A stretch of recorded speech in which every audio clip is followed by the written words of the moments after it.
Hey everyone, I just finished recording this episode with Jolie of Equisol. She is a powerhouse of knowledge when it comes to light. Yes, today's episode is all about red light therapy. So, a little bit about Jackie. Jackie has had a lifelong dedication to animals, especially horses, and that led to her distinguished career in equine and canine bodywork. With a bachelor's in equine health and rehabilitation, Jackie's 15-year journey has been shaped by her belief in the natural healing process. Her personal turning point came in 2018 after a diagnosis of Lyme disease, which she overcame through natural treatments and a light-enhanced lifestyle. This experience, along with her professional observations, inspired the creation of Equisol and Dogsol. And that is Equisol and Dogsol, Dogsol, are groundbreaking red infrared light therapy blankets for animals. Jackie's vision for Equisol transcends animal health care. It's about enlightening others on the transformative effect of light on overall wellness. And she, like I said, has a lot of information about it, about light in general, not just red light therapy, how it could be beneficial to our dogs and to us as well. So I hope you guys enjoyed today's episode. Let's go ahead and hop right into it. Hey everyone, and welcome back to another episode of the Pup and Away podcast. You know me, I'm Steph the Pro Dog Mom. I am a certified dog trainer, canine behaviorist, canine nutritionist, and the very proud owner of Pup and Away, where we specialize in pet care with a behavioral edge in San Antonio, Texas. So that's boarding, that's socialization, all kinds of training stuff. If you are in the area, look me up. If you're not in the area, you can still look me up because we do lots of stuff virtually. Today, I am very excited to have Jackie. Jackie, I should have asked you how you pronounce your last name. Jolie? Jolie, yep. Jolie, perfect. I have Jolie in the studio with me. She is a red light therapy expert, and I'm very excited about this because all your listeners, y'all know I have a 16-year-old Schnauzer and named Sully, who's sitting right next to me, and finding different ways to keep him comfortable, keep him pain-free. Does have a little bit of arthritis, especially now in Texas when things are starting to get a little bit colder. We get some stiffy joints and achy pains and things like that. So I have been using red light on Sully for quite some time. I also use red light on myself as well. I got a panel and we both share it together. But when I met Jackie and her company Equisol at the Feed Real Summit, I was very excited to learn more because Jackie, you guys obviously are red light therapy experts, but you make products specifically for pets. So tell us a little bit about you, how you got started, a little bit about your company, and then we'll just dive into red light therapy later. Yeah, we'll just start going like a little Zoom car. Yeah. So obviously I've been, like most people on this podcast, huge animal lover since I was born, always pointing out the horses, loving dogs, had rabbits, brought in the little roly-polies from outside, just always a big animal, insect, just creature, critter lover my whole life. Thought that I wanted to be a veterinarian. Obviously, I now, as an adult, believe things happen for a reason, so I didn't end up going down that path. I ended up getting a bachelor's degree in equine health and rehabilitation in Kentucky instead, which allowed me to have a career of being an equine and canine body worker. If most people don't know what that is, it's basically like a physical therapist. Like I have skill sets of massage, myofascial release, neurokinetic training and therapy, just kind of a random bag of physical therapy and rehab skills to keep animals healthy range of motion. And the majority of my clients were horses and the majority of them were performance. So it's a really rewarding job because you get to either rehab them if they do get injured, which athletes get injured all the time, but then you also get to actually have a really good scale of performance in your work when you're working on a horse regularly and they go to a show and they score a certain percentage and then you do some more work and then they go and they score another higher percentage. I'm a part of that team. I'm not the only reason why they do well. You have a trainer and a rider and saddle and tack and all of that. But same for dogs as well. Agility, performance, training, bite work, all of that kind of stuff. If you're shaving off a couple of seconds so you're able to help prevent injury over time and that wear and tear, that's kind of our job. So I've really loved that type of work. It also allowed me to truly learn how the body works as a whole. Unfortunately, in the vet world, if I would have went that way, you kind of learn the compartments of the body, right? All the different systems, and they all exist, they all work, and they all have functions and can be dysfunctional, but everything is connected and communicating with one another. So if you do have an area that's dysfunctional, the other parts of the body are going to compensate for that. And so when you learn that through body work, you're even paying attention eventually to organs and breath and blood work, and even the now that's becoming more popular even on the human side, your nervous system and emotional response, right? Yeah. And so anyways, I did that for like the last 16 years. And I didn't know quite what I knew about light like I do now. I knew lasers existed, and that was all that had been on the market since like the 60s. I'd used some in practice. I'd used some at rehab facilities that I'd interned at. They're very expensive, so they're not as easy accessible for pet owners or even lower practitioners like me since I wasn't a vet. But they worked. I thought they were cool, and I learned enough about them that I could refer it or have a vet do the work. Mhm. Excuse me. It wasn't until I actually got sick myself. So I got Lyme disease 6 years ago from a tick bite. And because of the type of career I had, I already treated my own health very holistically, looking at the whole body as a whole, knowing that nature can truly heal. I used a lot of herbs, vitamins, and supplements before I would ever go to the pharmaceutical side.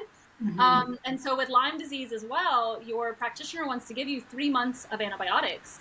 And I was like, that will destroy my gut and health. And so, long story short, I ended up healing Lyme disease naturally with herbal tinctures and herbal protocols, which was amazing. That's amazing. Yeah.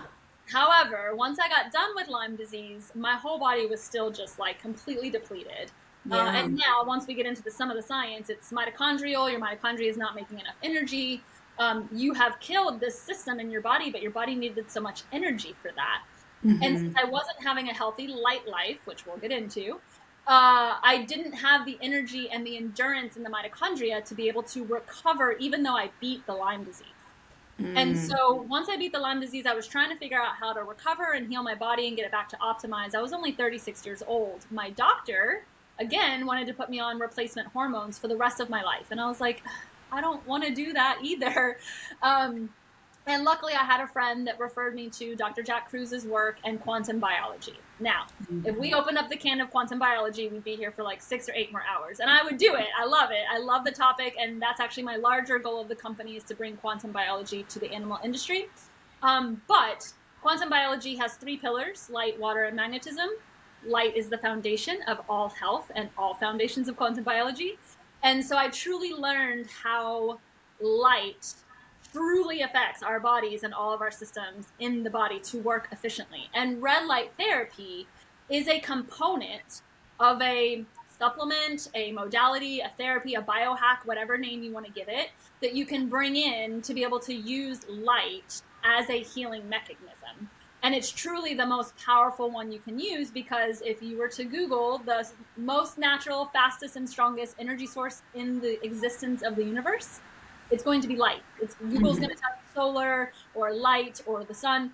And so light truly is the strongest, fastest that you can use. And with using red light therapy with LEDs versus lasers, they're very safe and non-invasive, which we'll get to that point. So I basically decided to change my light life and use red light therapy at the same time. And I completely optimized my health. All of my hormone panels came back to normal, thyroid levels, cortisol levels, my energy, I could recover from workouts. And now I'm 41 and like my brain works like a Ferrari. I can capture things. I have way good energy. I can, recover from workouts, and I just function better than I even did in my 20s. And it Yeah. all has to do with my light and dark cycles, circadian rhythms, and mitochondria health. And that's all tied to light before it's tied to hormones and amino acids and supplements and vitamins. And so I got certified in quantum biology because I wanted to just dig in deep and find out, how does it work? Why does it work? How do we help people with this? I started teaching humans about quantum biology, kind of as like a practice, I guess, for what was going to come in my life. And I was literally sitting on a beach under the sun, taking a vacation, healing my body. And God just like downloaded an invention for red light therapy, full body blankets for horses and dogs. And I was just like, okay. And so I came home, started doing the research, and there was really nothing out there that encompassed full body treatments and something that was Hmm. safe and effective, and a belly band and more wavelengths and all the things that you could learn in the science. So I started about 5 years ago. LLC, patent process, research and development, prototypes, manufacturing, all those things. And we launched last August with dog soul blankets, and now we have some equine products and some other products that will come out. The response has been wonderful. That the healing and the case studies that we're doing, even though they're just one-offs right now because we're smaller, the healing's 50% faster, you know, with no risk of harm or overdosage. And so, long story short, of course, that's kind of my story of where I got started and what I had to go through to be able to now bring this amazing therapy and modality to pet owners. That's amazing. Yeah, I think a lot of us, like, how we start become passionate is like, let's start working on it. We see something in ourselves, you know, okay, it worked for me. It worked for something that was really big. A lot of people, I mean, Lyme disease is a scary disease, right? And people are always saying, like, you know, it takes a mother to get through that, like a lot of intense medications. And the fact that you were able to overcome that, congrats, naturally and holistically, is super fantastic. And I think it's super amazing how just light, like at some point we're all plants, right? Like everything Yes. can benefit from light, and so many different things that you had mentioned, like our circadian rhythm, right? That's why like older folks have a really hard time, or like their sleep cycles start to like really drift, and because we lose an opportunity in our circadian rhythm to operate optimally as we did when we were young. Even like emotionally having what is that, seasonal deficit? Yes. Yeah, you know, in the northern areas where there's a lot of dark days, like depression's a thing when you don't have light. So light is just super important, and the fact that it can work on such a cellular level, so tiny, to really help our bodies continue to, one, work normally, but two, to help it heal itself, I think is so insane. It's so crazy. So you had mentioned, you know, there's lots of different types of, like, there's laser therapy, there's red light therapy. What are kind of those differences? I think a lot of listeners, you know, they just see light coming out of a device and it must all be the same. So can you kind of dive down a little bit into maybe all those differences? Yeah. So obviously, if you were to look at like lasers, red light therapy pads or masks or panels, and then also if you were to look at like red light, infrared saunas, they're all on a light spectrum, and those are all on red and usually some type of near infrared or far infrared spectrum. Okay. But yes, they are all different. They all work in different ways. And so if we were talking about the light spectrum in general, so let's just break down everything. The light spectrum, what I talk about when I say the full light spectrum, is like the full light spectrum from the sun. So the rainbow. We learned that in biology school, right? Roy G. Biv, red, orange, yellow, green, blue, indigo, violet.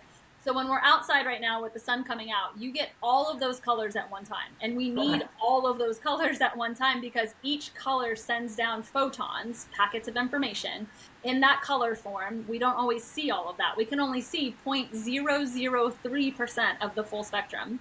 Wow. And so that's where quantum comes in, right? All the things we can't see, touch, feel, taste, that still have an effect on us biologically. And so red and near infrared wavelengths are the ones that are the deepest absorbing and deepest penetrating and the most healing. And we have them all the time from sunrise to sunset. And actually at sunrise and sunset, you only have red and near infrared, which is really important. So when you talk about a laser, first of all, a laser is a very strong, coherent beam of light that's coming directly out as a very straight beam. They're very strong and they do work. We have lasers that cut steel on boats. We have lasers that cut tissue in bodies for surgery. We have lasers that operate on the eyes, right? And we have lasers that we can use for therapeutic medicine. They work. They're just, one, very expensive. Number two, since it's a coherent beam of light that's coming straight through the tissue, it's very heated, so it has a thermal effect, and it can cause damage. So if you have a practitioner that does not know what they're doing, that's why you have to wear goggles. If you were to shine that laser in your eye, you will burn your eyeball out. Like no Yeah. joke. And so I have seen lasers burn holes through ligaments and tendons of horses where the person left the laser in this position too long. That's why you Wow. constantly have to be moving a laser constantly. And there's just not, even in all the years that's been around, there's not been enough money and studies put behind it to really show enough protocols. It's just like, well, wear your goggles and like move it around for 2 or 3 minutes, and they see results. So they just say, okay, that works, you know? But Yeah. there's not enough like parameters really around that. And now that LEDs have come out, so that takes us to the next little spectrum. Lasers can contain any wavelengths. They can have a mixture of red and near infrared. Most products on the market are going to have 1 to 2, 3 wavelengths, okay? And they work, but we get lots of wavelengths from the sun. If you move into like red light therapy devices powered by LEDs, either plugged into a wall or battery operated, so you'll see those with like handheld devices that look like lasers, but they're powered by LEDs. pads that might be the size of like your mouse pad or something. And then like our devices, which are full body blankets, but they're still battery operated. They are not plugged into the wall. Um, we actually put a 2-to-1 ratio of near infrared to red light spectrum. And that's because the near infrared is truly what's the most deepest healing and penetrating.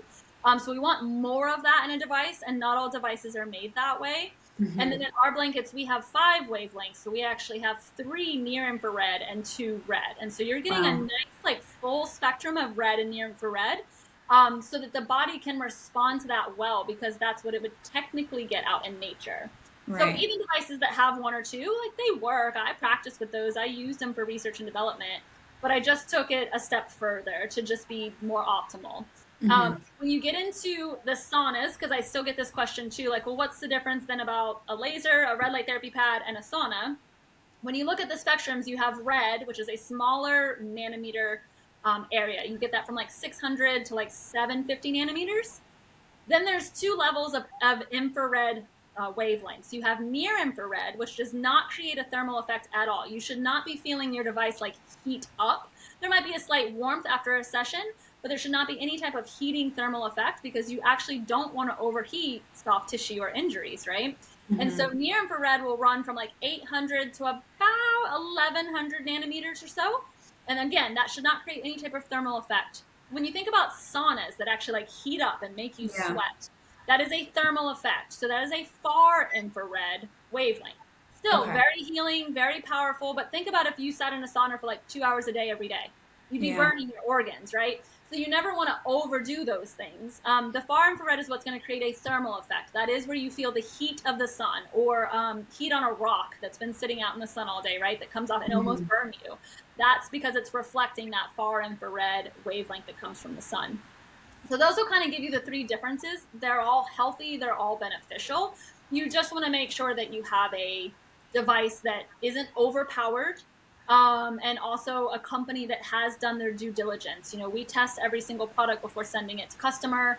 We did something that's not plugged into a wall to be able to get away from non-native EMFs that can be inflammatory to the body. And again, we included 5 wavelengths, a belly band to help with gut issues.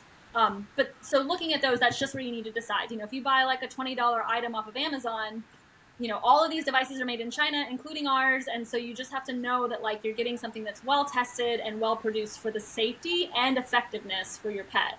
Yeah. So you mentioned like the LED, right? We all have LEDs in our house, right? Could someone just like put like a red film over their light in the house, and does that change it into a red light? Yes and no. If you Okay. put a red filter over the bulb, you are changing the color filter that's going to come out into the body. So, like circadian rhythm talk, if we were going to tap into that, like if you see my house at night, I look like the red light district in Netherlands. Like all my house is in red, because all of our other LEDs only put out a blue light spectrum, which keeps you up. It raises your blood sugar. Like we're going to Yeah. bring all that information to the animal industry. So you want only red or orange, like fire, candles, red bulbs, red night lights, red headlamps. So my whole house is lit up in red at night once it's dark Awesome. outside. That is providing safety in the fact of like not interrupting my circadian rhythm, but it's not giving me a therapeutic healing dosage of red light. So you have to Gotcha. have a specific wavelength that gets programmed into the LED. So all of ours are medical grade, and I test them to make sure they're giving me the right LED and wavelength. And then that way you get the true healing dosage. Now, there's a couple of caveats to that too. There is over 7,000 scientific articles behind red light therapy alone, which I don't know of any other pharmaceutical, vitamin, supplement modality that's been studied that much. That's So nuts. tons of Yeah. science behind it, right? The 2 parameters in all of that science that showed the most healing and benefits from case studies and articles is 2 things. Number 1, it had to be low level light, so a low level laser or powered by LEDs. And then it had to be contact method. So whether it was a human study, a mouse study, a dog study, a horse study, cat study, whatever, they were putting it contact on the body, because all of us mammals, we absorb and we reflect light. So that's like when you have a panel or you're seeing the masks for the women, the mask sits right on your face. And a Yeah. panel, they tell you for a therapeutic dosage, you need to be within 6 to 12 inches to receive all that light. You're still going to lose some from reflection. Okay. With our pets, they have a coat of fur, right? So that's their protection when they are outside under UVB. So for light therapy, Yes, they'll sit next to panels, and I've seen animals do that. They'll go and gravitate towards it. They love the light, but it's because we're so deficient in it. I do think they're getting some light from that. But to give a true deep therapeutic dosage, you're really going to want contact method on that body so that you don't lose any light, and that light is just irradiated straight down into the body, is what the science shows, and really what we've been able to prove too, or other companies that make products that go on the body. Wow. Okay. Yeah. So I had a panel, right? And it's, I don't know, about this big. I put it, Sully's laying down because I use it for Sully. He's got some arthritis in his back area. And so when he's laying down, I'll put him on a PEMF mat and then have that on the back, like shining onto him.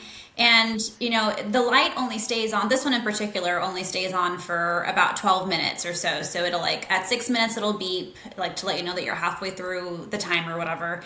And so I'll move it around. But, because it's a panel and because he doesn't like sit like right up on it. I mean, he likes it, don't get me wrong, but I definitely think that he's not getting as much benefit from that as he could be if it was like really close to him, or also something that was more like a blanket sort of situation, right? Okay, okay. Absolutely. So Absolutely. something to note. Those are really So great questions. yeah, so what exactly is happening? So the red light is penetrating our skin layers. Can it get down into like the muscle layer as well, or is it kind of only work in like skin area? So that's the differences in the wavelengths and nanometers as well. So that red spectrum that goes from 600 to about 750 nanometers, that's going to be a lot more of your superficial skin kind of issues. It's only going to Okay. penetrate 10 millimeters into the tissue. So that's like your coat and your skin bumps and wounds, surgical issues, and any type of skin eczema issues. Your near infrared, which penetrates way deeper, can actually go up to 50 millimeters into the tissue if you've got it contact method, right? Because then you're not Okay. losing any light and radiation. And so that means it can go all the way down to the bone marrow. So think of organs, nerves, tendons, ligaments, bone marrow. We've healed fractures incredibly. So you definitely need to have the near infrared, and that is where some products, like there's some companies out that will only sell red light spectrum, and then Hmm. near infrared light spectrum devices. And I'm like, that's not fair, because in nature you would have both, and you need to have both as synchronicity. Like that's what nature would give you. But yes, the near infrared goes deeper, and that's also why we built our products with more near infrared than we did red. But you still have to have both. And since we Okay. have 5 wavelengths in ours, we also included the 810 nanometer, which is doing some really cool stuff. Like there's some human neuroscientists that are treating like paralyzed kids, or sorry, autistic nonverbal kids, paralyzed people, and like the kids are talking again. People are starting to Wow. walk again just by irradiating their skull with 810. So 810 is a near infrared wavelength that is strong enough to go through the cranium. Our skull's really thick and strong. And so it's strong enough to go through that. So with our blankets and our devices, we have 810. You could do any type of cognitive issues, brain tumor issues, any type of head injury issues for horses, dogs, cats, any animal, and Whoa. know that you're able to actually penetrate deep enough to treat those areas.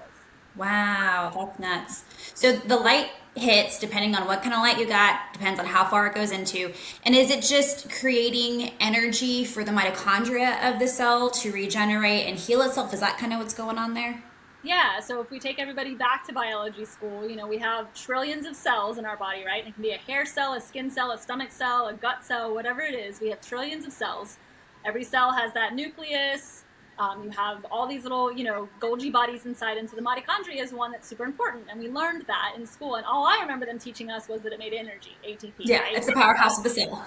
Yes, and that is their job, but they do a whole host of other things, which is amazing. And one thing I always bring up on every single podcast, if there's any germaphobes out there, you need to know that mitochondria is a bacteria. So you have every cell has one.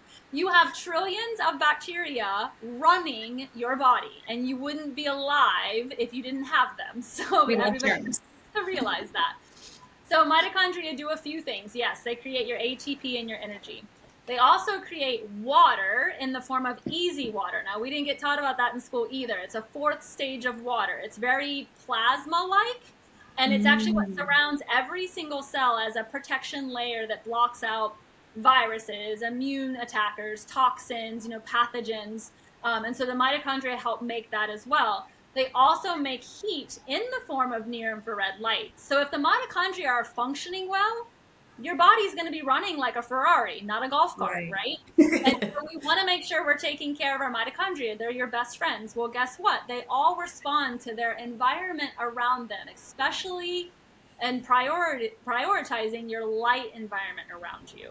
Are you getting Mm, light and dark cycles? Are you getting hot and cold exposure? Because in our modern world, everybody's living 98% of their time indoors and keeping it a right. balmy 72 degrees no matter what season it is, and eating, fruits out of season and food out of season. That's a whole another topic, obviously. But It really is. the mitochondria respond to all of that. And so, of course, like the light is the biggest sensor, though. So the light is going down into that cellular level, giving the light to the mitochondria and asking it to just do its job more efficiently and more optimally so that you can start running like a Ferrari. And the great thing with light, especially with the LEDs, like you can't overdose, you can't overdo it. And that allows you to be able to give this therapy now to the animals to where they can really try to get those cells going. And it's not a supplement, it's not a vitamin, it's not a chemical pharmaceutical that your liver and kidney have to metabolize. Now we see tons of animals with all kinds of liver and kidney issues. And it's like, is it because we're also giving them too much good stuff, that we think is quote unquote, good? What if we Hmm. could start using a lot of those things with light first and changing the light life of our animals and then see kind of what's left over? Mm. So that's kind of the mechanism of how it's working with the light. There's actually something called melanopsins that was discovered in 2014, and it's not really still in mainstream medicine yet. They are light triggers, and every single cell has a melanopsin in them as well. And so, if we're not giving the right light to our cells and our eyes, which is the natural light, meaning light and dark as well, because we don't get darkness anymore, then your Yeah. body is always in this chaotic place of circadian rhythms being mismatched, and chronic chaos is just chronic inflammation, which leads to illness, cancer, death, and all cause mortality. So you really want to get your mitochondria to be your best friend, and they really, really, really, really love light and darkness. Yeah. It's so funny that you say that. My husband, he's in the other room. He's going to hear me say this. He loves to sleep with the lights on. Like, he loves brightness. And when we first started dating, he lived in this apartment complex that was right next to a parking garage. And I would wake up in the middle of the night thinking it was daytime because it was so bright. No, it's so But bad. that just, I know. I'm like, how do you sleep in this? And he's like, it just feels so good. But he also used to live in Boston and he came down to Texas to get more light. So he's Yeah, just like, he really wants light. yeah. But yeah, so I loved how you said, like, we hardly ever get to a point where there's zero light, right? Between all the electronics in our house, even just your clock being on, light pollution from out through the window, like we just never get full blown darkness, which when you think about it that way, it's like, oh god, yeah, never get like that full reset. I think another question that I've heard often about red light therapy, people are concerned about like skin cancer because being out in the sun, some people are concerned with the sun rays giving you skin cancer and causing that sort of thing. Is there 0% risk of that when we use red light therapy? There's actually studies already showing that it helps heal it. Yeah. So, Awesome. yeah, I mean, and obviously with our light therapy, it is only in the red and near infrared spectrum. So you're only getting red and orange wavelengths. You're not getting Hmm. blue. So it's actually kind of hard to put UVB and LEDs. That technology doesn't quite exist well yet. You get it Okay. in fluorescent bulbs like a tanning bed or something. So Yeah. obviously, first and foremost, no confusion. None of our products have, any type of UVB or UVA or anything like that we're matching from the sun. Just the red and the infrared.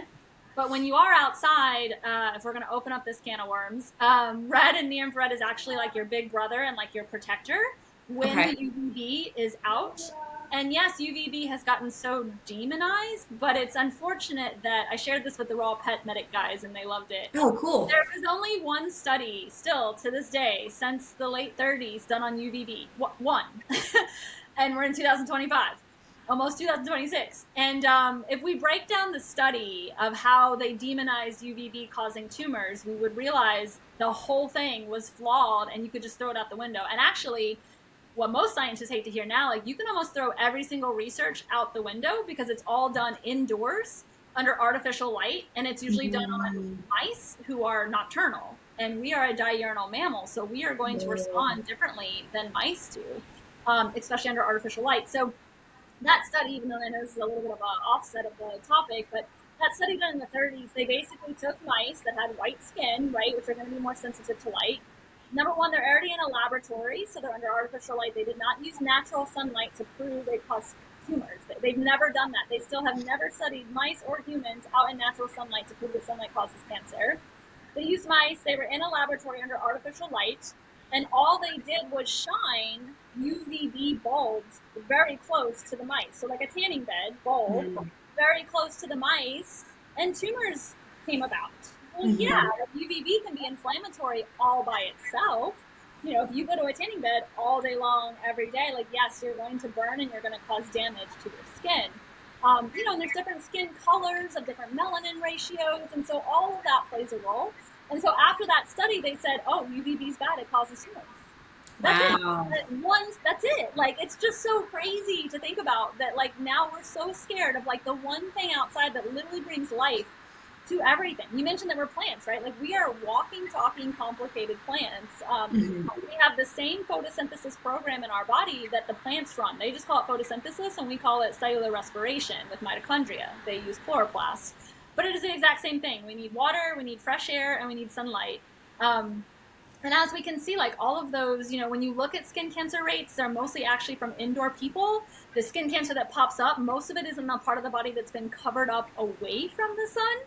And then like during COVID, I think like 70 or 80 different sunscreen companies got recalled because they had too high of carcinogenic ingredients in it. So that stuff is in your Yes. system in a minute of putting it on your skin. So is the skin cancer actually caused from being in the sun or slathering chemicals on your body? Oh, Um, girl, yes. yeah, That's so it's amazing. just crazy. That is.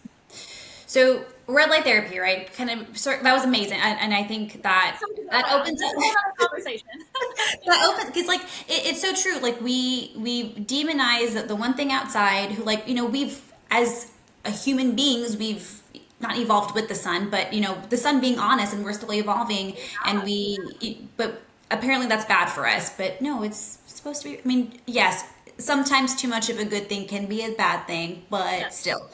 absolutely. So I guess to circle everything back to our animals and even to us, right? I think a lot of people think red light therapy, obviously good for the skin, and we talked about that. That's why we have the mask, and it's a beauty thing. But it also can be very therapeutic for dogs who have pain issues, muscular issues. It can be good for prevention.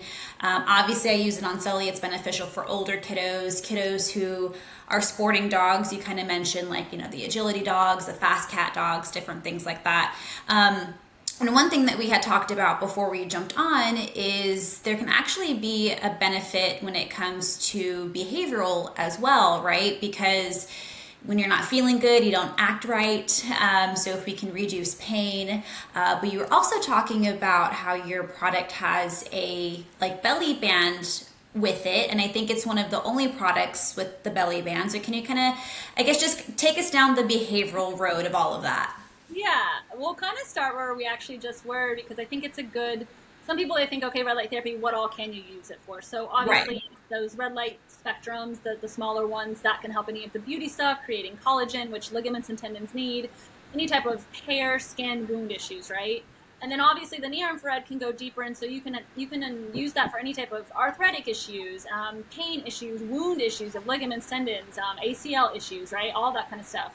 And then there is a performance enhancing effect. So, any of your agility dogs, your performance horses, performance animals, it will also give that energy for that animal to just be more optimal. But there's definitely other ways we can use red light therapy as when you say prevention, even. So, I get this a lot right now since we've come out, and red light therapy is kind of all over the map right now. People will come up to me and say, okay, well, I have a 2 year old, 3 year old dog. You know, they don't have arthritis yet. They're not stiff yet. Like, why would they need your blanket? Well, if we go back to the topic and the story we were just talking about, where 98% of us are living indoors now, right? Which means our animals are probably even living indoors more because we go to work and then we come back, they go out to use the bathroom for 2 minutes, they maybe get a 30-minute walk, I hope, and then they're back inside, right? Yeah. And so that means all of us are actually very deficient in natural light, like the full spectrum, first of all, but then especially the red and the infrared. Everything that's living outside, trees, flowers, grass, rocks, it all reflects near infrared. So we would be getting it from the sun and from all the living things outside, and we're not doing that. Our windows don't let it come in. Our windows in the car don't let it come in. We stay in offices, buildings, cars. And so we're very deficient in light. And if our body has these melanopsins, light triggers and signals that are not getting met, then your 2-year-old dog, your 1-year-old dog is already deficient in near infrared light. So if your dog was deficient in vitamin D or vitamin C or selenium or something like that, what would you do? You would either feed it through whole foods, hopefully, or try to supplement it. And so we like to say that, red light therapy is the best supplement because your body is deficient. You already need to be giving that to the body. And since the light's the fastest, strongest, it's going to be your best return on investment, and then see what's left over for antibiotics or probiotics or, pharmaceuticals or vitamins or supplements or whatever.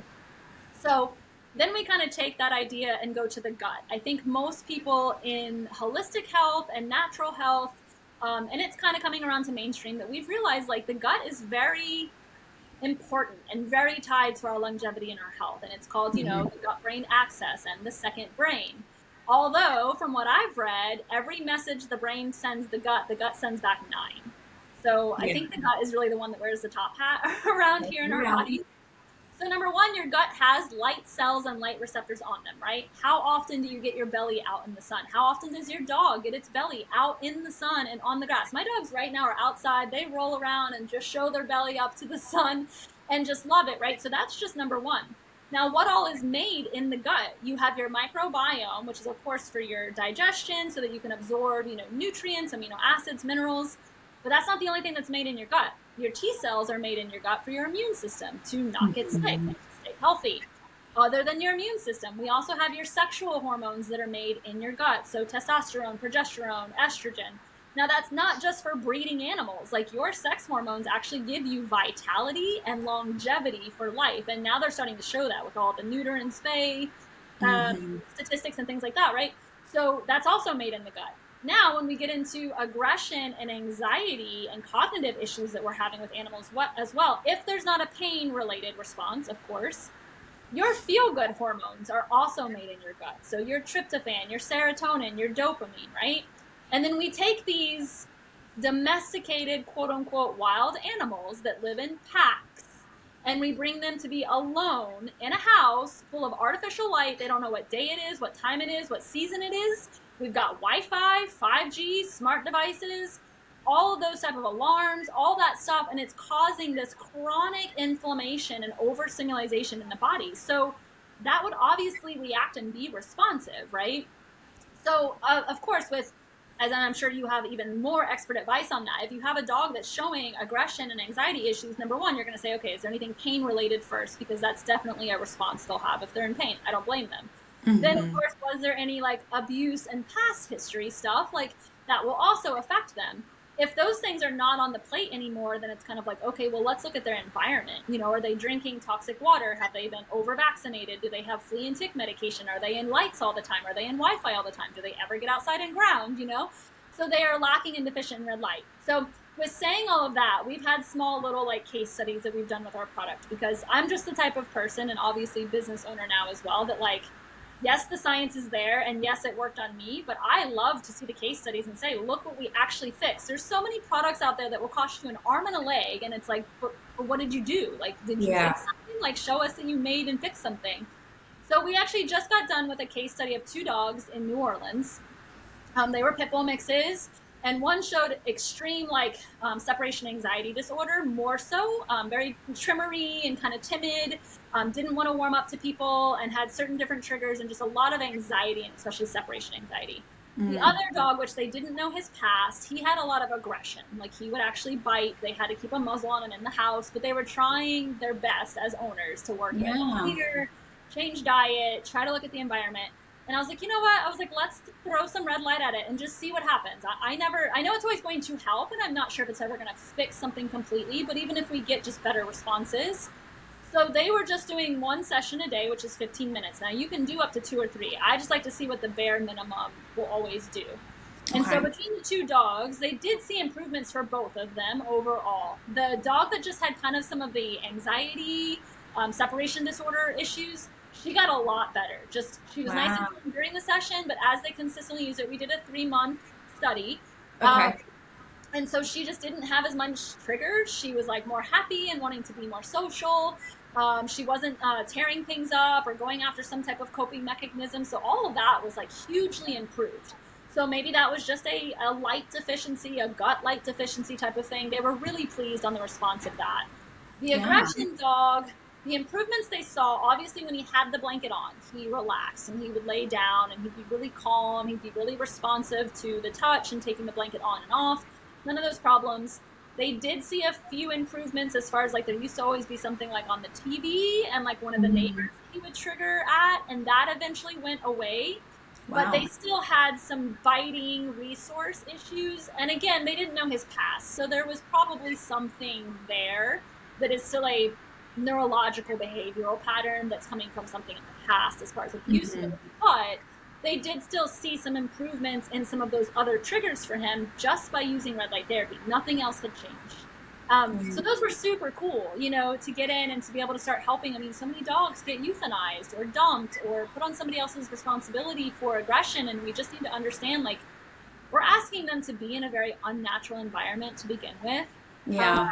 and then add on all the other things, you know, the toxins and not having light and not grounding. And so the nervous system is very unregulated due to that. Yes, absolutely. So Do you yeah, think the aggression kiddo, do you think maybe if he had like longer or more yeah. whoa, sessions, do you think that he possibly could have seen maybe a little bit more of a result there? Yeah, that would have been my next recommendation. They're saving Okay. up now to get a blanket so that way they can start Nice. doing that to where they can give him more sessions and just see what happens, and then having it, you know, for the rest of their life, see where it can really come in and try to aid that. Yeah, And I think that it's kind of working on two different modalities, right? Like, number one, if there is pain, it's helping to reduce pain, therefore we yeah, feel better. And then number two, it's giving like aid to and like therapeutic effect to the gut to help the gut run better. And so it's kind of hitting that pathway in two different ways, I guess. Yeah. yes. And the parasympathetic nervous system, that rest and digest. Like, I don't know if you've seen on our Instagram, but we call it the red light melt. Like when they have the blanket on, I mean, they look for somewhere to just lay down and like chill out, and they're in that, we call it the red light melt. But you're tapping into that parasympathetic nervous system of rest and digest. We don't go there enough as modern animals and are also Yeah. our pet animals. And because of the stimulating environment, and they don't get that from being outside, the red light can really bring that in. Wow, that's nuts. Yeah, it's so funny because I hear obviously I have a lot of different professionals on training behaviorists, holistic supplements, all kinds of stuff, and there's always this grand pattern of regulating the nervous system. Like when we talk about that from a behavioral standpoint, the parasympathetic and the sympathetic, and completing stress cycles, and how do we do that? And like I even see that pattern in me sometimes when like you just have so many stressors coming at you. I snap at people. I'm not like the friendliest person, and I'm like, oh gosh, I gotta go sit down and just like meditate for a second. I'm gonna add some red light, into those sessions as well, or even just going to sit outside because I think we try to assume that like we're in control of everything so much, but it's We don't all have like on a the we don't have not. a Yeah, control it's over all on anything. a cellular level. And yeah, it like builds outwards, right? Like, yes, I am my cells and my cells are me, but if I don't take care of those little tiny guys first, Yeah, what you're not really solving the problem. You're just kind of throwing band-aids to different yeah, things. And this therapy sounds like it can really take everything back down literally to a cellular level and then work its way outwards, which is yes, fantastic. That yes. is nuts. Okay, I'm trying to think if there's any other questions that we haven't answered because I had a whole list of like questions and I was like, well, we're just gonna go through this and see what happens. And of course, this has been a fantastic Yeah, uh, absolutely. conversation. I do know some people like to ask if there's any like That contraindications. was literally my next Um, question. oh, okay. It came through. It zapped right here. I'm like, okay, I got you, girl. So there are yes and no. It's a nuanced answer. Obviously, like with lasers, yes, you have caveats. Like you can't leave it on an area too long; it can burn through. And lasers do create a thermal effect because the beam of light is so strong and hot. So like you can't use a laser on cancer tumors. You can't use a laser on like a part of the body that might have metal in it from like getting hit by a car or breaking an injury or something. So with LEDs, luckily, you're safe there. You can actually use that because there's no thermal effect, so it won't heat up the metal in the body. So you can use LED red light therapy on any type of metal in the body, any type of fracture, any type of injury.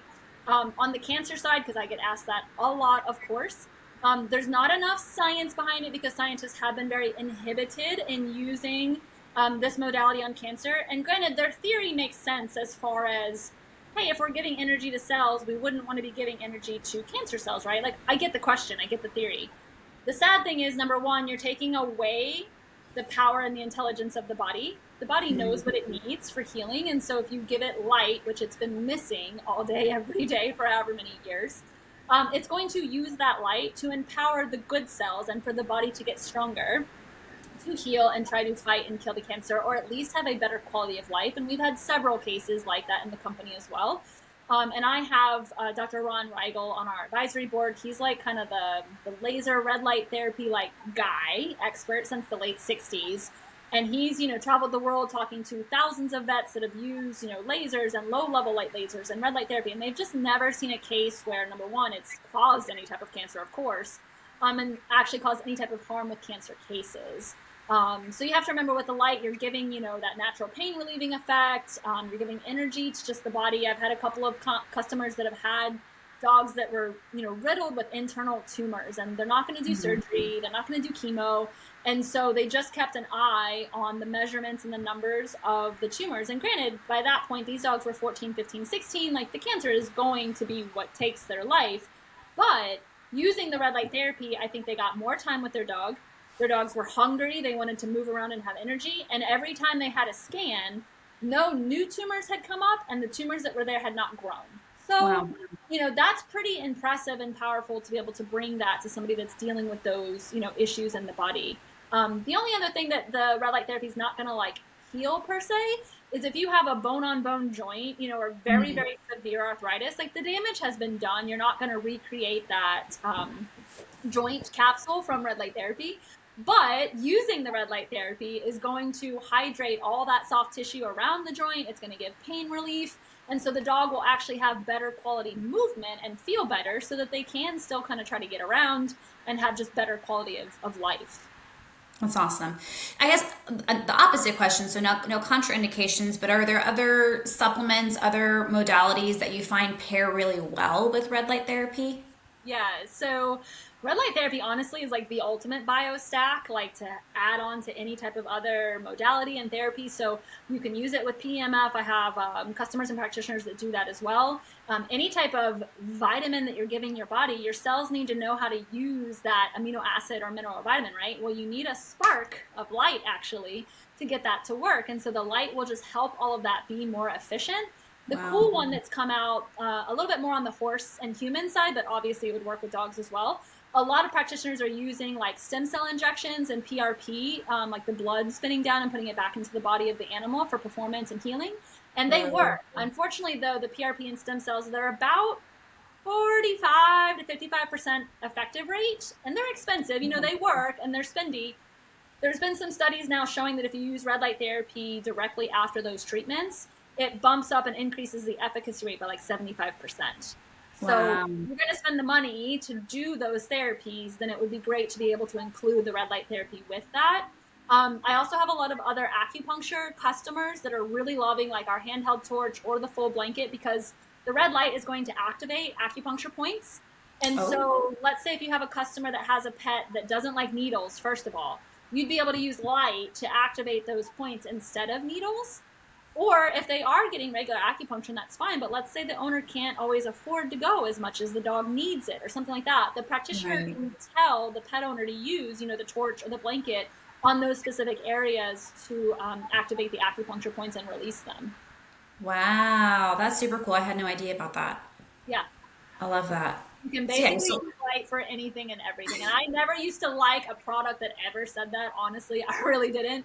But until I fell in love with light and really understand now how it works in the body, I mean, there's nothing else like it. So and it's so simple. Just yeah, light. so just light. Yeah, we make things so complicated. Indeed, we do. My goodness. Okay, very nice. Let's see. Obviously, you have a product. You have Equisol. You guys have the blankets, and you also mentioned a handheld something. Is that correct? Yeah, so we have 6 different sizes of dog blankets. All the dog blankets is a full blanket with a collar and a patented belly band. There's no other therapeutic blanket on the market, whether it's magnets, lights, PMF, whatever. It has a belly band. We also have a handheld torch that we came out with, so it looks like a little flashlight. It has red and the infrared, but it also has a blue light option, which blue is naturally antiviral and antibacterial. So you could use that Okay. on roundworm, ringworm, eczema, any type of mange, any type of just fungus issue. So the Okay. handheld's great. They're only 3-minute sessions. I use it. I never travel without mine. So it's great for all of our products are all safe for all mammals, and you're a mammal too. So the human can use it, the dog can use it, the cat can use it, the human can use it. We have leg wraps and bell boots for horses. And then we also have like a pad. We call it our cat pad, but we're just going to now change it over to our red light therapy pad. It's 11 by 8. It can go right into like a pet carrier. So we can honestly help anything that you can put in a pet carrier. We've done a rooster, a ferret, a bunny. I have a lady that just bought it for her parakeet, so I'm very excited to see that. And then I would like to get that to like global wildlife, centers to start helping, raccoons or owls or hawks or whatever, squirrels. That would be super cool. And then in the new year, we have 2 more products we're going to come out with. We'll have a full size horse blanket that we're coming out with. That'll have a belly band, Wow. like a full piece. And then we are actually going to come out with a human blanket right after that. So Ooh, how amazing. it's like a And little sleeping everything, bag. You can roll it up and take it with you, and it's wonderful. that's awesome. I mean, like everything's the same, except it's just like the design is different to fit the different bodies. Like there's no difference between the red light for the humans and the red light for the dogs and the red light for the horses. Nope. Okay. We're all mammals and we all respond to light in the same way. So it's a great selling point to be able to say like, yeah, you can get this big blanket for your dog and then you can also put it on yourself. Yeah, heck yeah. I mean, I'm always up about like everything for Sally, for me too. Just and Yeah. Rishi also. I have another dog named Rishi, and I don't talk about her as much on the podcast because she's young. Yeah. But yeah, if it benefits the whole family, right? What would Absolutely. you say is like an optimal frequency or amount to use? Like kind of like that baseline you were talking about. Would you say it was like one 15-minute session per day? Obviously, maybe it kind of depends. Well, it's always going to depend just because each case is going to be different. So if you have a super young, healthy dog and they get outside a lot, they're not going to need as much light. You got a super sick dog that doesn't get outside as much, they need a lot of light. But we Sure. did go ahead and do all of the calculations for the 15 minutes to where it's going to. Also, I should have mentioned in all the studies the parameters of low level light and contact method. They also showed in the low level light a dosage of anywhere from 5 to 50 joules per centimeter squared. That's how the treatments are measured in light. Those seem to be the most therapeutic. So you'll see a lot of these Okay. like panels and lasers and other companies are like, we're the most powerful in the whole entire universe. Well, we don't need all that. And you end Right. up making a lot of non-native EMFs and it's too stressful for the body and they'll pulse everything and flicker it in your eyeballs and like stay away from all that stuff. Yeah. Low level is actually better. Battery operated is actually better. And so in our 15-minute treatment, we're delivering somewhere between 10 to 12 joules per centimeter squared. And Okay. so that treatment time seems to be very effective. Now, again, there's no overdosage. The only thing that happens is sometimes your cells can only fill up with so much light at one time. And then it has to Mm. integrate all that light into the body, and then it's empty and ready again for more light. So I never recommend going over 30 minutes for one session. So some cases like Marley, who's our hero story on our website, he's a paralyzed dog, right? And nothing else had worked. The owner had spent $10,000 on like x-rays and ultrasounds, MRI, CAT scan. She made a wheelchair for him, was feeding him out of his hand. And we started using red light therapy on him. I knew he was going to need a lot of light. So we did 30-minute sessions twice a day. Wow. He was standing in 5 days and walking at 14, and now takes 30-minute walks every single day with his owner. Never needs a wheelchair, pees and poops on his own, eats on his own, gets up on his own, like gets to be a dog again. So He that was was standing within 5 days. it blew my Oh mind. my Like I fell to the God. floor when she called me. She's like, he's standing, and I was like, what? Like I thought it was gonna take like 30 days. I knew it was gonna work, but again, like not being a laser and always just testing things, I'm like, 3 or 4 weeks. He's been paralyzed for a year. Like nothing else worked. But yeah, standing in 5 days, and at 14 days he was walking. Now, granted, he was shaky and couldn't do it for long, but he was Sure, walking sure. 14 days. And it's just an incredible story. So, like a case like that, he needed a lot of light. Now Right. down to where he just gets his 15 minutes once a day, and that's just what he gets for the rest of his life until he decides to leave. So things like that. And I always tell people you're more than welcome to reach out to me. All of the contact information on the website and stuff comes directly to me. If there's any type of protocols we want to bring up, we can definitely do that. The nice thing is you can't overdo it and you can't cause Hmm. and if your Hmm. dog is really sick, it needs a lot of light. So you can give them as much light as you want. And I tried to make the blankets as user friendly as possible. You know, it's one on and off button for 15 minutes. It goes off on its own. It's wireless. The dog can walk around or lay down with it. You Yeah, get that's like 8 to awesome. 10 usages out of it before it needs to be recharged. So just tried to make that as convenient as possible. And that's kind of the recommendations there. I know everybody wants like a cookie cutter answer of like, this is the standard, but every single one of our biology and patterns and illnesses are all different. So we all Yeah. need 1,000%. Even when it just comes to like omegas, like omega 3s, that. my nutritionist put me on omega 3s because I was having some high like cholesterol issues, and she was like, "You're not just going to take what's on the bottle. You need a therapeutic dose. So you're Yeah. going to go higher. You're going to be on this for this amount of time, and then you can go back to like a regular dosage." Yeah. So Absolutely. I think that if we have those, I guess a good baseline to start with, but the fact that you have a more severe case, you need a little bit more. You need more than that. Yes. I have a one selfish question. So obviously me, like I like to use the red light panels. Whenever my gym has them too. So like at home I just have the little panel, but at my gym they have the big panels front and back.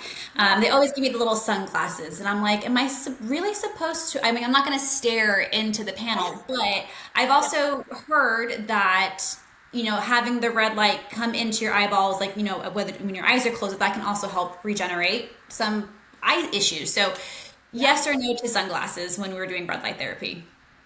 Well, I was going to say, well, if we're talking about just sunglasses in general, no. No to Okay. sunglasses. Do not block that sun from your eyeballs. As far as Ever. sunglasses go for red light therapy, granted, if you want to take precaution, you can take precaution. I will say it goes back to knowing the company and the power of the panels. So Gotcha. I'll even say that I have a brand in my house that I bought originally when I first got into red light therapy as well. Hmm. And I started using it very regularly. And I would sit, very close to it, 10 minutes on this side, turn around 10 minutes on my other side. And I will say after 30 days, I started having floaters in my eyes. Oh, And it was wow. the only thing that had changed in my life was that panel. And so I don't use that panel anymore and I don't have floaters in my eyes anymore. So there's a couple of things to know about that. All LEDs, just because of the way LEDs are made, so whether it's your light bulb that shows blue, green, red, whatever, or red light therapy, they all flicker. It's just Hmm. because of the way the electricity works, and I wouldn't be able to explain that. An engineer would have to explain that. But they all have a flicker, and so some of it you can get that flicker down to a very, very low rate, which is something we test for, and we make sure that our LEDs have that. But basically, anything that's low powered and battery operated, it's not going to have a super high flicker rate to it, and it's not going to have high intensity coming out of it as well. So those type of devices, perfectly safe to stare at all day long, and it's actually going to help your eyesight. The torch that we have, Right. I tell people to stick it up their nose and it'll go into your iris and it'll just help your eyesight. If you start getting in front of these panels that claim they're very high powered, I would be a little concerned of staring into those at a close point. Some of these Gotcha. panels are burning people, they're causing them to overheat. Like, that's the problem when we're in unregulated, and I'm not even big on regulations, to be honest, because I'm just somebody that tries to have integrity always, but Yeah. we just don't have enough regulation there, and everybody jumps on the new bandwagon to sell a product and make money, right? And so it's unfortunate when it's in the healing industry. It like really pisses me off actually. um, so yeah, you just have to be careful there. I would just go based off of like how you're feeling and just see what your body responds. If you're staring at it with no sunglasses and your body's kind of like, this is uncomfortable, then probably put the goggles back on. Gotcha. And I like what you said, that try to keep the sunglasses off. People think I'm crazy when I don't hardly ever travel with sunglasses. I'm like, oh, do you want to go buy some sunglasses? I'm like, no, like sometimes it's bright, yes, but like I like to get the natural light in my eyes, and apparently that's good. And it looks like you're wearing some sort of glasses for your computer screen as well. Is that correct? Yeah. So Okay. these are blue blocking glasses. Now, granted, they're starting to become more popular too, but there's caveats in marketing as well. So if you have a clear lens, which you can kind of tell these have a little bit of a yellow tint to them, Yeah. if you have a clear lens, the way they can marketing wise get away from that is like they're probably blocking like 10% of the blue light, and that's why they can call them blue light blocking glasses. But you want to block a lot more than that because we're in blue light all the time, and the tech screens have high flicker, high blue. They're blinding us, like literally, like they are blinding us. And so the yellow is what I use when I'm inside on the computer all the time. And so I don't get as much eye strain. I don't get the headaches. I still don't wear any type of glasses or contacts. And I'm hoping to like really keep that for the rest of my That's life. awesome. Yeah, that's And awesome. so, but at night, if I have to use any tech devices, like I said, my house is red. These glasses, I have another set that have a red lens, and so I'll use those at night. But I mean, my laptop will turn red at night. I have a Hmm. program on it. My cell phone has a shortcut that the screen turns red.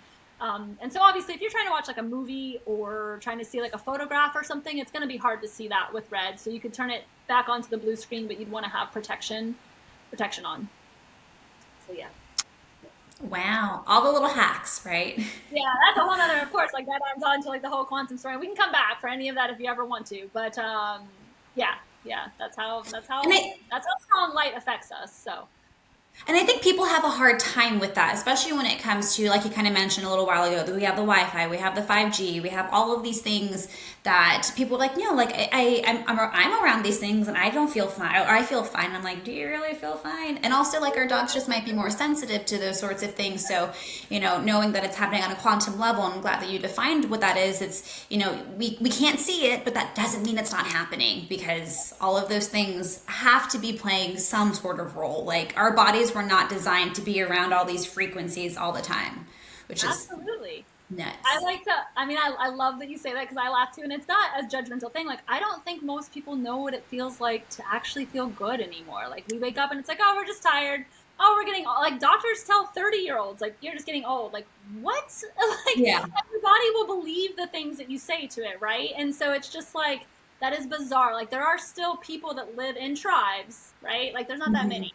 But there are some that still live in tribes. So they eat, breathe, procreate, build outside, grounded to the earth all the time. Guess what? They have no autoimmune issues. They have no chronic health issues. They don't have diabetes. They don't have cancer. They've got the Wow. cleanest, whitest teeth. I don't know how they do that with not brushing their teeth. But like they're eating organs, they're grounded to the earth, they're getting light and dark cycles, they're getting hot and cold cycles, and like they're like the women are still having babies in like their 60s, which I mean most women probably wouldn't want that, but the longevity and the vitality that you have in your body by keeping your cycles that long give Yeah. you longer life, right? And we see women in their Whoa. 20s and 30s with menstrual, and this can all be related to our animals, right? Like Hmm. when I talk about this stuff going on stage and talking about the quantum biology, if we look at like the health statistics, so our domesticated dogs and cats, their cancer rates are they mirror ours. 1 and 2, 1 and 3 are going to get cancer. That was not the case like 20, 30 years ago, not that long ago, for humans as well. And what I love to tell animal practitioners is like, okay, if we look at horses, now horses do get cancer, but not very often. It's not common. And I like to look at people and say, why do you think that is? Now, Yeah. some people initially, if they're not involved in the horse industry, they're like, oh, well, they're omnivores and herbivores and they're only eating, grass and hay. No. But they don't Most live of in houses with stuff. Right. So like most of our performance horses and horses that are out with domesticated humans, they're drinking city water, which has toxins in it. They're eating processed crap food that has sugar and molasses and glyphosate. Their hay has glyphosate in it, right? They're getting over vaccinated twice a year, every year to go to shows. But even if you look at all of that, how come their cancer rates haven't increased like dogs and cats and humans? On a majority of the time, horses are still grounded to the earth more and they get more light and dark and hot and cold cycles because they don't live indoors. Right, right. Huge, huge. Nobody's looking at that. Nobody's talking Yeah. about that. That was one of the things that, so at the Federal Summit last year, Ronnie Habib and Dr. Karen Becker were there. And of course, they were always talking about the dogs that have lived the longest, Bobby being one of them. I think he lived until like 31. And of course, they went to go visit him because they want to see, like, what are you doing? How is this dog living to be 31 years old? Yeah. And one of the biggest things, and I think they looked at like two or three other of the longest living dogs. And one thing that they all had in common was they slept outdoors. And like that pains people because my baby's got to sleep in the bed with me. Yes, like that's fantastic. Yeah. Yeah, my baby sleep in the bed with me too. But at the same time, when they're outside, like you said, they're grounding, they're being exposed to the earth, they're not having these Wi-Fi signals penetrate them all the time. Like we sleep with our cell phone less than 5 feet away from us. Like Yeah. I try to turn the router off at night. We can't do that because my husband would get very mad. But that was one of the things that they kind of hypothesize is one of the biggest No, things very is true.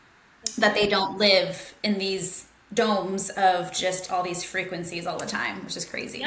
I was just on the podcast last week with Dr. Josie Boeg or Boeg. I always say her last name wrong, but we were talking about this, and I was like, Josie, like 15 to 20 years ago, you had all these farm dogs, right? And they were eating Olroy, like the Mm-hmm. worst kibble you could possibly probably buy on the shelves, right? But these Mm-hmm. dogs were still living to 15, 16, 17, 18, 20 years of age. And they might have had tumors and lumps and bumps, but they still like hitched around the farm.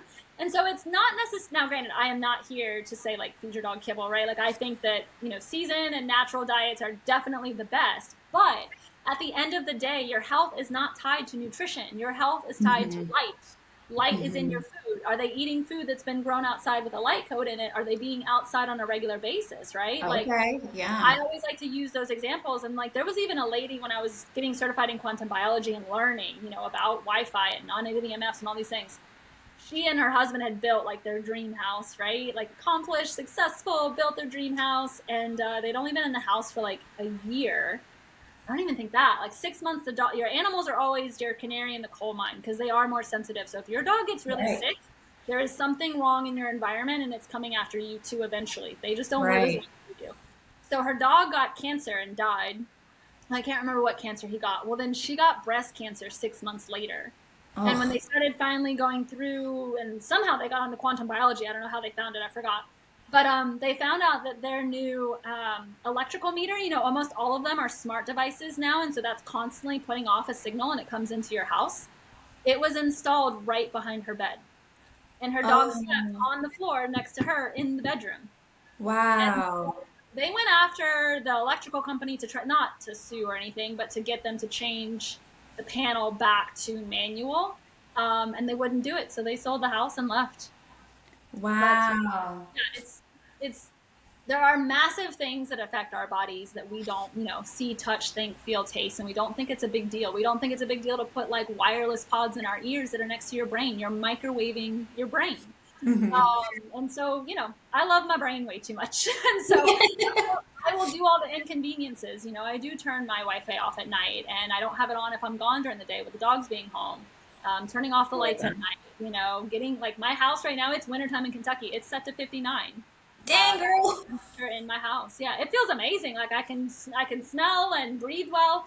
Yeah. But there's always different like there's other factors of that we talked about, kind of like well, like your husband, or like there's different aspects of like what your genetics are too, right?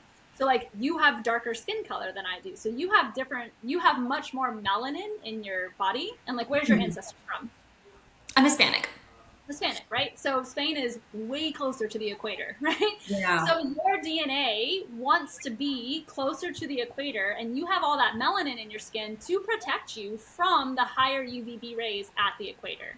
My Right. ancestors are Eastern European, like Czechoslovakian, German. So like we're used to having like high altitude, colder temperatures, grounding, and being up closer to UVB in the winter, right? Like that's Hmm. actually why our skin colors changed. We got lighter, our eyes and our skin got lighter so we could absorb more light as we migrated to northern latitudes. That's That's it. Like nuts. that's Yeah. the skin color story. Like that's it.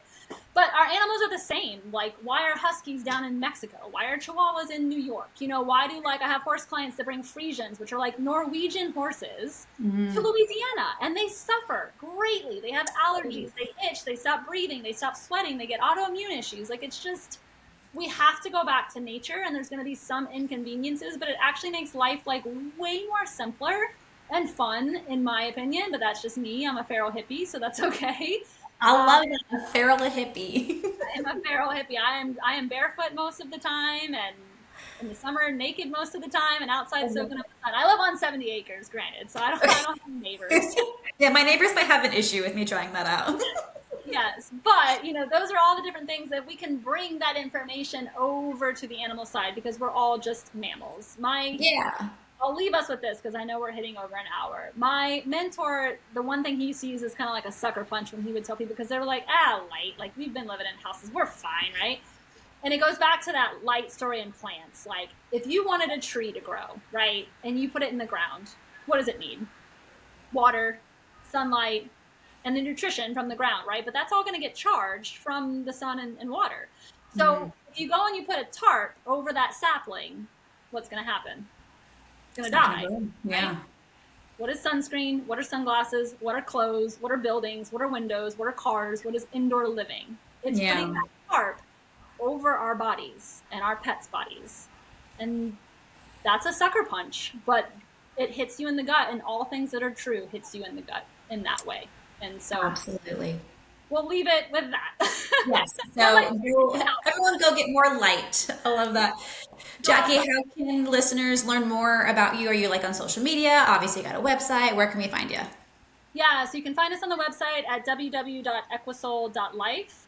And then we have a Facebook and an Instagram and a LinkedIn page. We are just starting our YouTube page. I do want to start bringing all of this kind of quantum biology, larger macro life information to an educational platform. So I will start getting Awesome. online and start teaching all of that soon. But yeah, you can find us on Facebook, Instagram, and our website. You can reach out to me with any questions that you have. And yeah, just go outside and get more light all the time. Yep. Yeah, and I'll also be popping some links and stuff in the show notes. So anyone who is listening or watching, for sure you can go look at that. I just find that they don't travel easily over onto YouTube. So you should just push one button and it goes on to everything. So if you're listening or watching on YouTube, sorry you don't have links, but everyone else does. All right, Jackie, thank you so much for your time. That was very educational, very informative. Hopefully people are inspired to at least go sit outside with your dog for a little bit. I would say like one thing super tiny and something I had heard at a previous funeral conference was like, if you can just step outside with your dog for 10 minutes when that sun is rising or when that sun is setting, amazing. But of course, that's really hard to do, especially if you're super busy or you don't like the morning. So go get yourself an Equisol product. Yes, absolutely. Yeah. Thank you so much, Stephanie, for having me on. Come on anytime to talk about light. I appreciate the opportunity. Thank you. Awesome. All right, guys, we'll see y'all at the next episode. Y'all have a fantastic one. Bye. Now, that might be the end of the episode, but the fun doesn't have to stop here. Follow us on social media. I'd love to connect with you. We have quite a few social media platforms. For nutrition and holistic pet care tips, follow me on TikTok and Instagram at Steph the Pro Dog Mom. You can find fun training tips on Facebook, TikTok, and Instagram at Pup Pup and Away SA.